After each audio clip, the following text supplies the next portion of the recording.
Welcome back, my friends. It is time for another episode of Más que un podcast, everybody's favorite Barcelona podcast featuring John, Buga, and Pablo. I'm giving you a little pre-intro to this one because this is actually a special episode. We gave Pablo the week off. He's a busy boy working on some big things.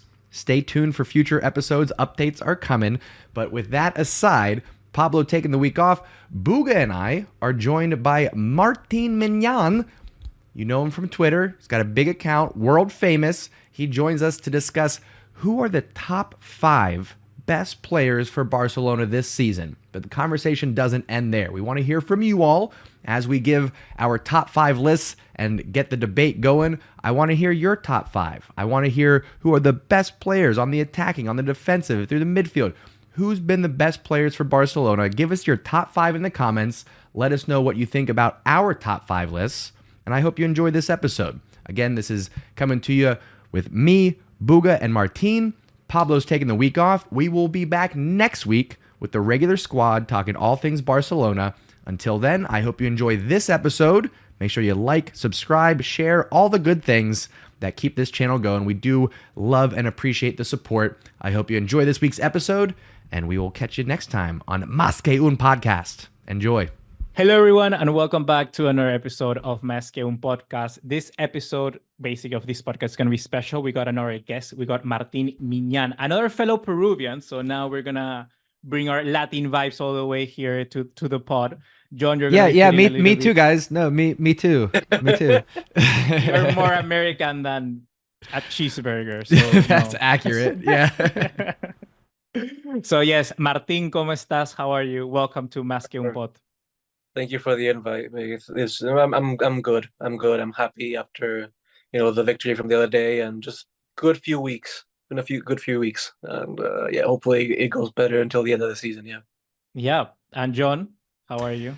Feeling good. Today's Tuesday, but it already kind of feels like a long week. But we're powering through. Little bonus clip here. I'm all for it.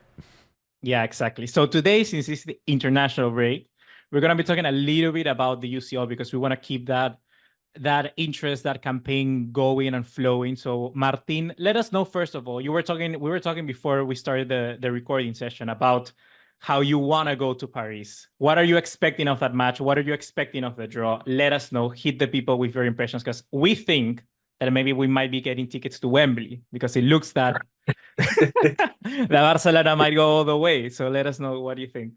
Well, I think this, what I'm going to say, applies to all draws, because I think all the matches are, I would say, like a 50-50 split. If you told me that either of the teams would win, I'd believe you in all ties. With Barca PSG, I would say that they are their favorites slightly, I would say. And I don't think it's a surprise given that the amount of money they've spent recently, and us having all the injuries that we've had, them having the X factor, I think, in Mbappe and Dembele, especially in a knockout game, it can hurt you. It can hurt you quite a bit. But if we're able to neutralize that, I think, and play our game and do it well, I think we've got a solid chance with it. I think, like I said, they may be slightly the favorites, but just only maybe like a 55-45 if I was going to put probabilities to it. But I'm hopeful as well. I'm hopeful if we're able to neutralize, especially, like I said, the Dembele and Mbappe factor, I would be very hopeful about it. Yeah. Mm-hmm.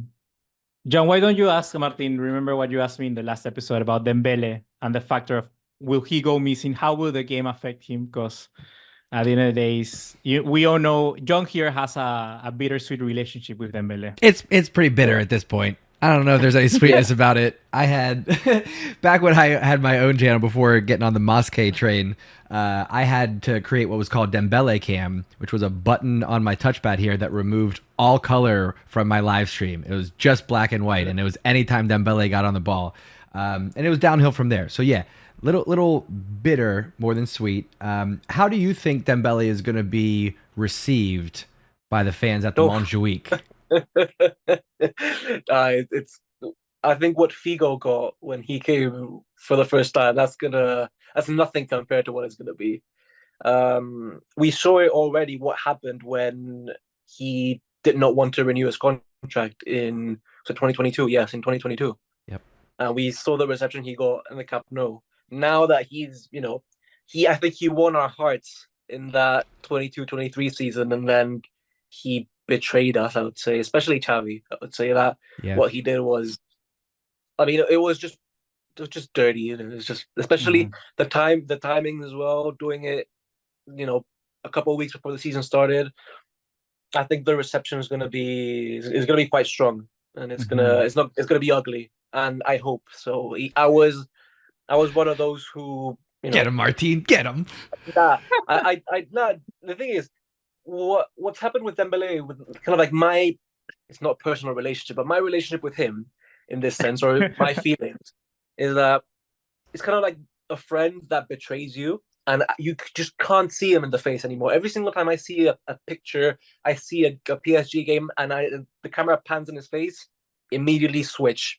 I cannot see. It's just what he's done is just horrible, and yeah, But in terms of a performance, I think he'll be motivated at like the most out of all the players, because he knows that the fan base are gunning for him, and they will be paying special attention to him, and I think he'll want to perform the best. And to be honest, if I'm completely honest, that's my fear factor for the tie more than Mbappe, because stopping one of them already is tough. When we faced dangerous wingers like Varaskelia recently, and Vinicius and Leao in preseason, it's kind of like the Araujo factor. You put them in here and completely neutralize. But the thing is with Dembele, because he plays on the right wing, and he attacks our left flank, and we don't have anybody there who's a specialist in that sense. That's what concerns me. And it'll like I said before, it's gonna have to be a strong collective team performance, starting from Ter Stegen to Cancelo to Rafinha helping Cancelo in those 2v1s against Dembele. Yeah, I'd say that. Yeah. Well said, sir. Well said. And you know what? You're welcome on this pod anytime. Thank you. Yeah. Well, I think I'm a little bit of a Dembelista, if I do say so myself. I think we all were when he was part of our team. But I also do think not anymore. The thing is those feelings are gone. Yeah. I still do think though that Dembele does give me a vibe of that sort of oblivious person, that sort of guy who, I don't know, I could also see him going missing completely in the second leg, for instance, at Montjuic. He's that sort of guy, right? So let's wait and see what happens. Martin did mention though. Yeah, let's hope that. Let's hope he misses maybe by injury, and that would be even funnier. He got something. I think I don't know, something happened with his ear or something. He got perforated eardrum or something like that. Yeah. From the booze. I don't know. I don't know what happened, but you got perforated. So I mean, yeah, let's perforate his other eardrum when he comes to Montjuic. Let's do that, fans, culers. Yeah. But well, Martin did mention some key players, and that's where we wanted to go next. Taking the time here in the international break to reflect on our squad, seeing that the most important and most vital part of the season is coming.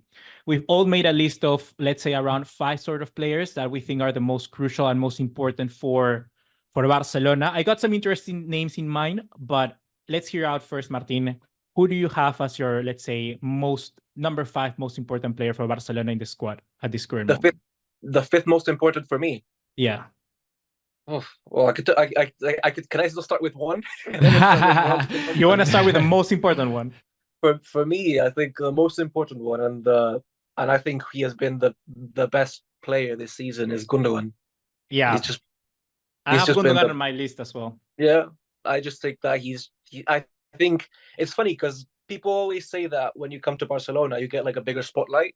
I think his spotlight in terms of marketing and his image around the world has actually diminished a bit in Barcelona compared to what I heard people talk about Gundogan more when he was in City. Probably because he was scoring a bit more, but only a bit because he's only got 3 less goals than what he had last season. But he's just been the most important player for our season, especially holding up that midfield with the injuries we've had for Pedri, De Jong, Gavi. He's just not having a proper DM as well, with all due respect to Romeo, him having to slot in anywhere, he's been holding the team, and Yeah. I think he's one of the reasons why I feel like this team has taken a step forward in terms of attack and creating chances compared to last season. I think he's probably big responsible for that. So I would say he's the most important one Yeah. for me. Yeah.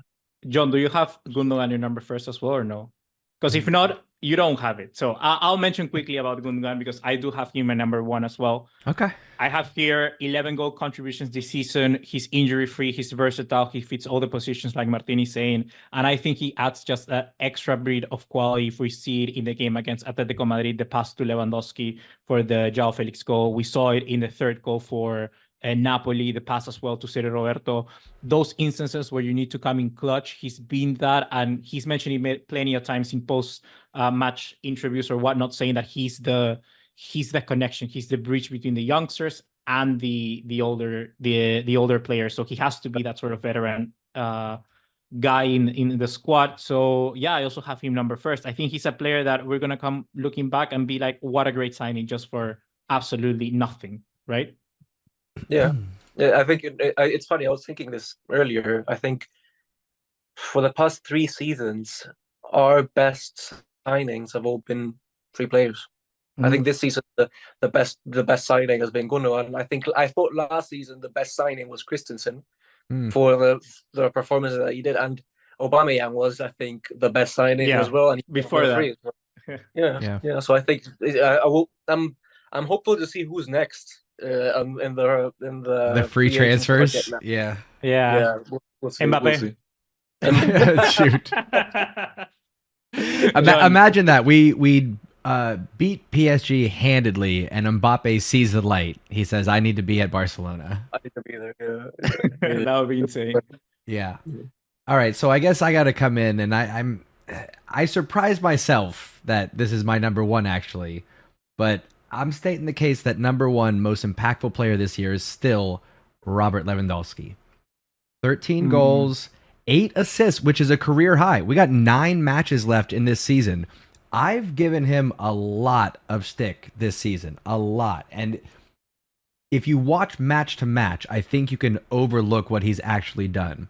This is a case where when you look at the stats, he's a hat trick away from being right up there with Jude Bellingham, and he's got another shot at the Pichichi. He's got 9 matches to score, I think it's 9 goals to match what he did, or no, 10 goals to match what he did last year. That's a big ask, but he's a hat trick away in one of these next couple of matches from me being like, he could do it. He could do it. Yep. Barcelona clicking at the right time, Lewandowski clicking at the right time. I think these last 9 matches are really going to determine it, but for me, I'm making the case for Lewandowski being number 1.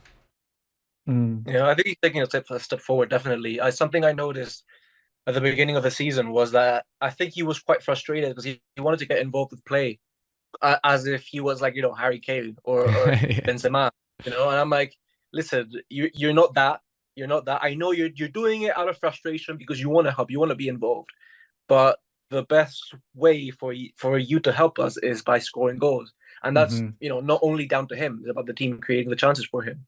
And I did find myself a lot of times frustrated because he didn't get that final pass or that final cross so that he could finish it, because he's far away from finished. He's far from it. He's always been a player who's not. I mean, obviously, physically wise, he's in terms of like jumping and holding up the ball, that's a component. But he's not a sprinter or something like that where speed goes down as your age goes up. Sure. Yeah. He's always and I can see him still playing for another season or 2 at least, honestly, if not more, to be honest. Yeah, me too. Yeah, I see Lewandowski. I had him at number 3. I think we just see the big impact that he can bring when he's just like, when we have a pure number 9, like a pure striker. Yeah. The seasons before where we didn't have that, before Aubameyang, even bringing just Aubameyang, we saw the immediate impact that he can bring. He's insane. And like Martin was saying, for me, the best way to describe Robert Lewandowski is that he's like an athlete.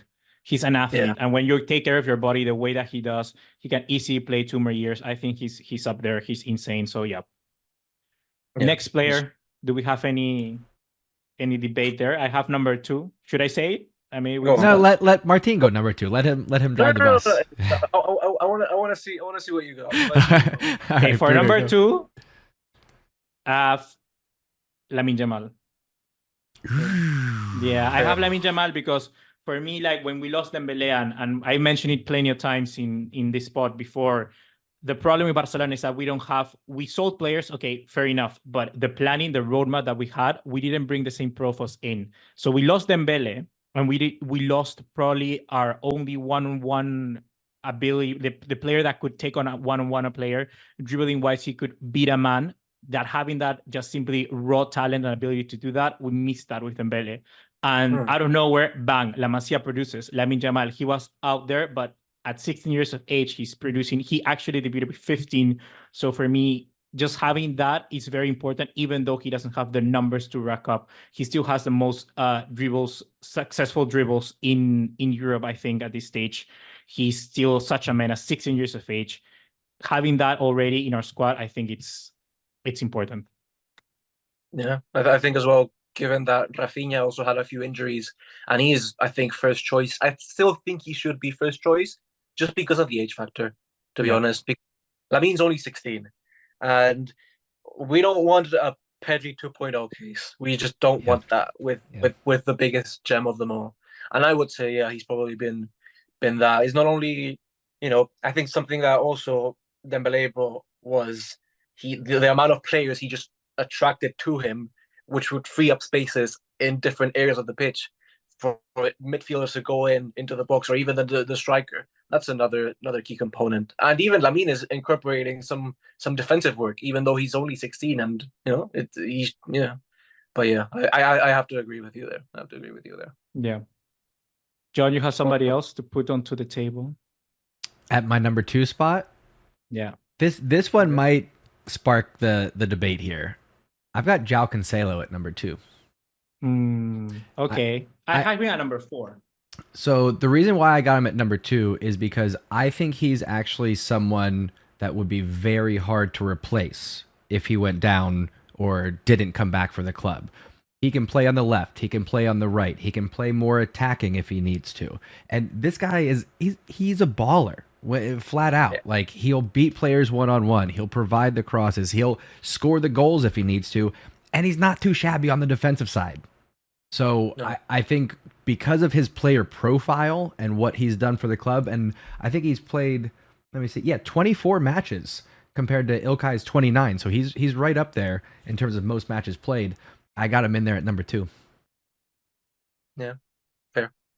Yeah, I also had João Cancelo, I think, at number 4. I think I put Lewandowski's goals, Lamine's ability, and Gundogan contribution a little bit higher. But for me, João Cancelo, he's important in such crucial games like the one against Porto. I think he single-handedly won us that game, and it's very surprising to say that about someone playing in the left back position, right? He's a right back playing left back, inverted fullback. He's just incredible. And for me, the main thing that I saw is that as soon as he walked into the pitch, he lives and breathes Barcelona. Like, I don't know why, but you just see the spirit that he wants to play for the badge.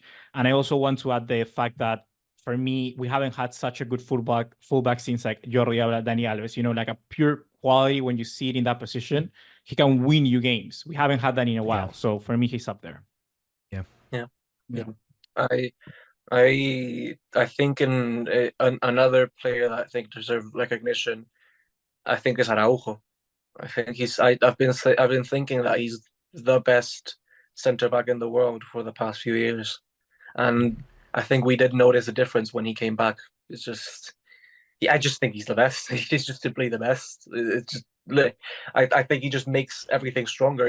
He's one of those that makes the other player better as well. Just that security. You know that he's always going to get to the ball. He's super quick. He's super strong. He's improving a lot on the ball as well, which is something that goes underrated with him. He still, gives the odd, long kick and just goes out into the pitch and stuff.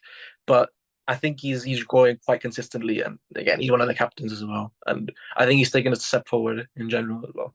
Yeah. Buga, do you have him? I was just gonna ask. Yeah. I was gonna ask you that too. I don't have Araujo on my list. Actually, me neither. I don't have Araujo on my list either. Yeah, which is surprising actually. Yeah. So because I'm. Martin, so far, so you got Gundogan, and then who was your number two? I mean, Lamine at number two, and then Araujo. number Araujo's three. Okay, all right.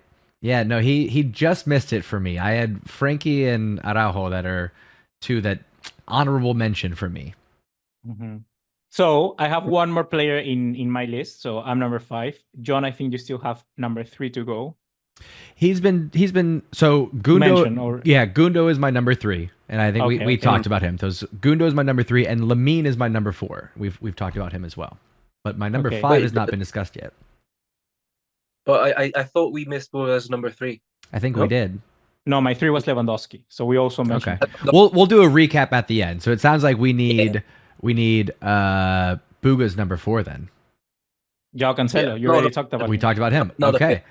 All right, so then your number 4. Yeah, Martin, what's yours? My number 4. Yeah.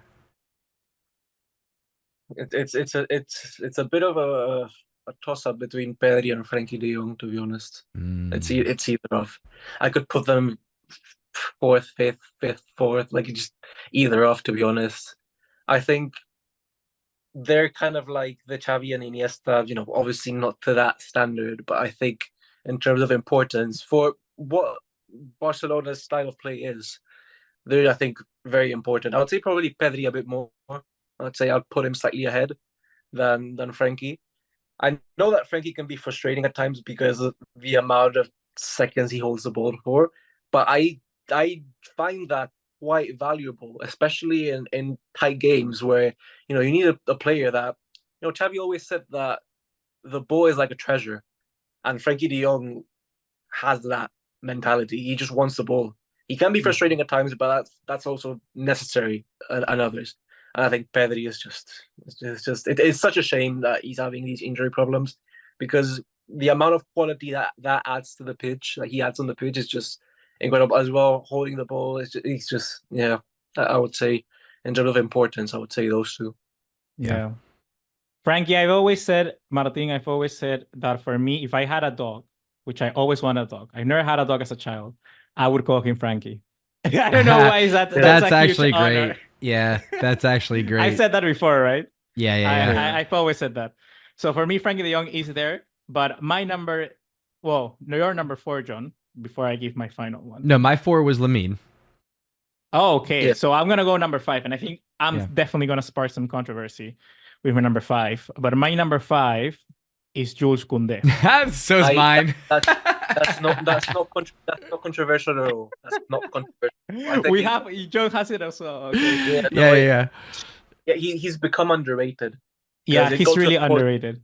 The amount of hate that he's gotten, it's one of those things that I tweeted this a few days ago. It's like you only speak about, or the press, people only speak about Koundé when he makes a mistake, which is not, he can make the odd mistake here and there, but he's playing out of position. And he's doing us a massive solid, like Christensen is doing, playing as the DM. CDM, yeah. He's just, and I don't think people value enough the fact that the man is an athlete. Like, I think he's the only player that, he's the one who starts all the matches, and he always in the training session after, for the players who did not play the game, he's always there. He's the only player who starts the game and the day after takes part in a part of the session of the bench players. Yeah, he would probably be closing it into my top 5 as well, especially recently. But I put him at right back. I put him 5th because he plays at right back, right? And I think that right now I have no problem in saying I think he's the best defensive right back in the world. When you look at someone that just wants to hold that position, against Atletico Madrid, he was insane. Against Napoli, he was insane as well. And I start thinking about next games against like even an Mbappe and stuff like that. I wouldn't mind putting him there. It's not like a problem where, of course, you might want Araujo to shut down someone like on the left wing, like a Vinicius or someone there. But for me, just seeing such a defensive cover by the way that we play, having Lamine up there, having a Rafinha there, you just need someone that can defend and be completely solid every week in and week out. And I think he is that. And more importantly, I know that people don't want, the Spanish media, they always comment about, oh, he doesn't want to play right back. But he has never said that, ever. Yeah. He has never mentioned a word about that. and he's been, silent, doing his job, and I think he's very, very important for us. Because imagine, Koundé injured, who do we put there? Massive gap in the team, massive gap. So for me, Koundé, just by staying fit, being professional, being an athlete, like you were saying, he slots right there in there. Yep. He's the best. I think you said the best in the world. I think he's the best we can have.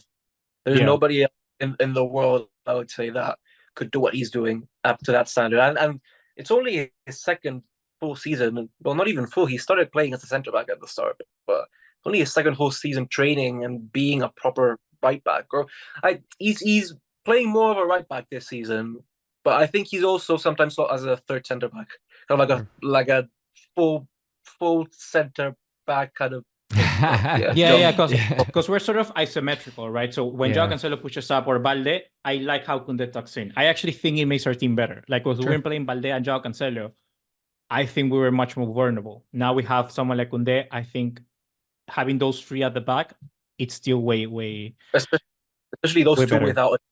without a DM. That's just, you're asking for trouble. Having two fullbacks and no defensive cover.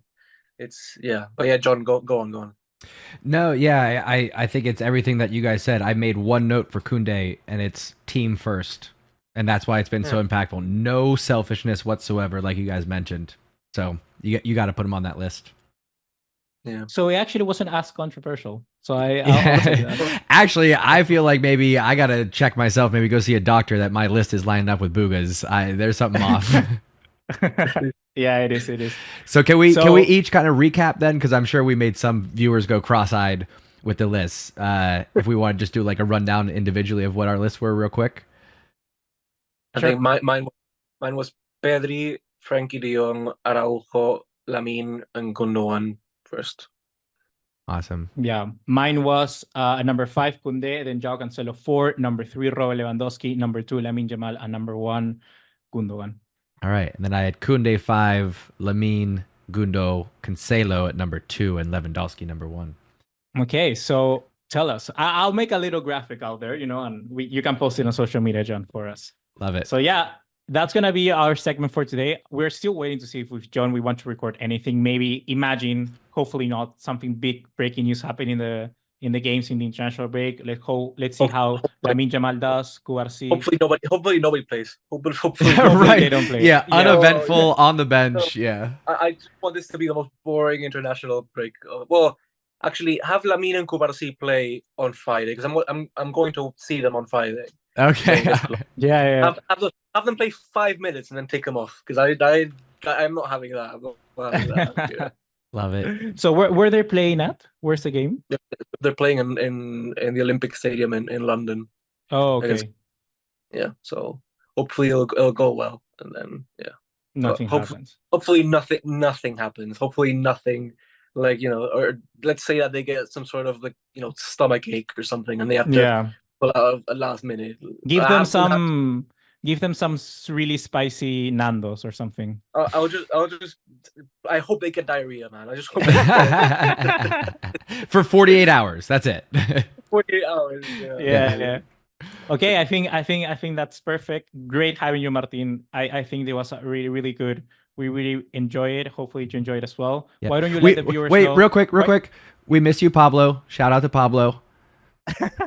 Not here today. Pablo's out there. Yes. He's really busy. He has some busy pretty boy. big stuff. Busy boy. Working behind the scenes. So we're gonna have him back sometime soon. Yes. And yeah, Martin, let the viewers know where they can find you. Well, at Martin Minan, so that's I cannot pronounce my name right now. Okay, MartinMinan. That's it. On Twitter, TikTok, YouTube, and if they want to follow me on Insta, I don't post anything on Insta, but if they just want to follow me out of love, just follow him out of love. You heard it here first. So then, this has been the episode for this week. Hopefully, guys, you have enjoyed. And just like always, we'll see you in the next one. Take care. Ciao, ciao.